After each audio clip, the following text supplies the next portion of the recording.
Hello po! Kumusta po kayo dyan?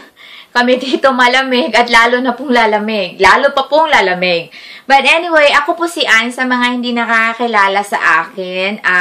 Dati rin po akong ka-team nila dyan. I started with, working with them year 2003. At nung time na yun, ang tawag sa department namin ay VAS. Alam ko, nagbabago every year. But anyway, nung time na yun, good memories, good times. Oo, marami akong good times kasi I'm one of the top seller. Madalas talagang number 1. Masaya kasi nung time na yun maraming gimmicks. Pag na-hit mo itong certain percentage, meron kang additional gift card, gift certificate. Marami silang gimmick. That's their way of showing you appreciation for your effort.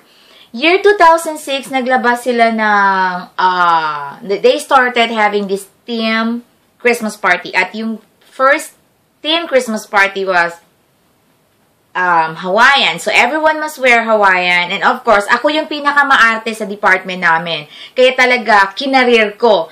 Nag-spend talaga ako ng time, bantayin ang babaeng gumagawa ng damit ko so I can have it, you know, on a Christmas day. At meron silang nag-come out na contest na Bikini Open. At ako yung pinili ng team namin kasi ako lang talaga ang may guts. But then, I thank them because binigyan nila ako ng confidence. Pwede pa pala ako mag-swimsuit. O, diba?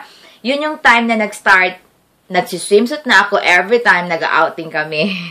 But anyway, ulit maraming salamat po for this opportunity to get connected with you guys again sa MMDSL team. Merry Christmas po at saka Happy New Year po sa lahat. Sa mga department, sa department head, sa mga boss, si Roxanne, maraming salamat sa mga pagpasensya mo sa akin dati sa kakakulit ko. Maraming salamat po sa lahat. Regards po sa lahat, kila Malu, kila Lisa, lahat. Thank you po. Merry Christmas!